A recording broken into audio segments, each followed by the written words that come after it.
कर रहा है तो वो चाहता है कि बड़ी बड़ी एमएनसीज में वो काम करे, तो ये दरअसल उनका एक रहता है टारगेट। लेकिन आपने क्या किया, आपने इंजीनियरिंग करने के बाद अल्मीरा इंडस्ट्रीज से आप एसोसिएट हुए और इस तरीके से आपने इस पूरे जो उद्योग है उसको आगे बढ़ाया।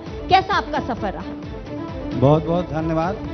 मैं माँ विंध्यवासिनी की धरती मिर्जापुर से छोटे से गांव भावा से बिलोंग करता हूं। मेरी प्रारंभिक शिक्षा भावा से हुई है। उसके बाद मैंने इंजीनियरिंग की शिक्षा गाजियाबाद से प्राप्त की। तो मेरे पिताजी का शुरू से था सपना कि मैं कुछ अपना करूं काम, कि कुछ लोगों को रोजगार दूं। और आदरणीय प्रधानमंत्री नरेंद्र मोदी जी और माननीय योगी आदित्यनाथ जी के मार्गदर्शन में मैंने एक कंपनी की स्थापना की जिसका नाम है विंध्या अल्मीरा, और उसके द्वारा मैं लोगों को रोजगार देने का सपना पूरा कर रहा हूं और अपने गांव के आसपास के लोगों के 60 से 70 लोगों को रोजगार देने का अभी काम कर रहा हूं। और आने वाले समय में मैं और ज़्यादा से ज़्यादा लोगों को इसमें जोड़ूंगा और लोगों के परिवार और लोगों को आगे सारी सुविधाएं देने की कोशिश करूंगा। धन्यवाद। चलिए, ऑल द बेस्ट। हम भी यही चाहेंगे कि आप इसी तरीके से जो आपने लक्ष्य किया है उसमें आप पूरा करें अपने उस लक्ष्य को। और कर्नल सुधीर जी, अगला सवाल मेरा आपसे रहेगा। आई स्पेशलिस्ट हैं आप, और आपका अनुभव किस तरीके से जो आंखों की बीमारी से ग्रसित लोग हैं, क्योंकि बहुत सारे लोग ऐसे हैं वो समझ ही नहीं पाते कि आंखों से जुड़ी क्या क्या बीमारी हो सकती है, खासतौर पर ऐसे दौर में जब हम एक डिजिटल युग में जी रहे हैं, हमारा मैक्सिमम समय स्क्रीन पर गुजरता है। क्या वो बीमारियां हैं जो लोगों को पता होनी चाहिए और कैसे आप उनका ट्रीटमेंट करते हैं?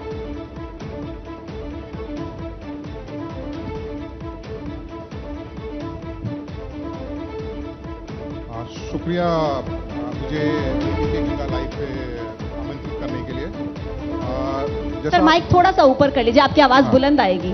जैसा कि आपने पूछा कि क्या क्या कॉमन बीमारियां हैं आंखों की, तो मैं आपको बताना चाहूँगा कि हमारे देश में 50 साल से ऊपर की उम्र के लोगों में करीब 1/4 लोग ऐसे हैं जिनको या तो दिखता कम है या ब्लाइंड है। और अगर हम इनके कारण पता करें तो हमें ये पता चलता है कि ये सारे कारण बेसिकली ओल्ड एज या पॉवर्टी या इलिटरेसी के कारण है। इन सब चीज़ों को देखते हुए हमारी जो कंपनी है शार्पसाइट, उसने ये डिसाइड किया कि जो हम आई केयर है वो ऐसे सिटीज़ में पहुंचाएंगे जहां पर ये सुविधाएं नहीं पहुंच सकती हैं। इसीलिए हमारी कंपनी ने जो एक्सपेंशन किया वो सारे टियर 2 और टियर 3 सिटीज़ में कर रही हैं। और हम अपनी ये सुविधाएं गरीबों तक और ये दूर दराज तक शहर मतलब कंट्री में पहुंचाना चाह रहे हैं, ताकि ये सभी को अफोर्डेबल प्राइस पे और बेहतरीन सुविधा मिल सके।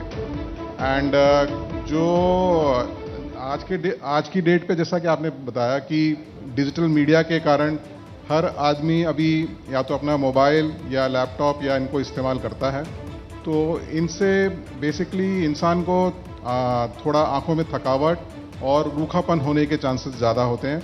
तो उसके लिए बेसिकली थोड़ा सा रेजीम और थोड़ा सा अपना जो हैबिट्स हैं उसको इम्प्रूव करना होता है, जिसमें कि जैसे कि काम करने के बाद कुछ समय के लिए ब्रेक लेना और फिर अपना काम शुरू करना, और लुब्रिकेशंस आई ड्रॉप्स हैं उनको इस्तेमाल करना, और आँखों को नॉर्मल ठंडे पानी से आँख धोना, ये सब चीज़ों में उसमें रिलीफ मिल सकता है। शुक्रिया। तो देखिए, ये आप लोगों के लिए बहुत महत्वपूर्ण था, खासकर आजकल की जो युवा पीढ़ी है, जो हमेशा हम देखते हैं अपना मैक्सिमम समय फोन की स्क्रीन पर, लैपटॉप की स्क्रीन पर गुजारती है। इलाज तक नौबत ना आए उससे पहले जरूरी है कि अपनी हैबिट्स को हम बदलें।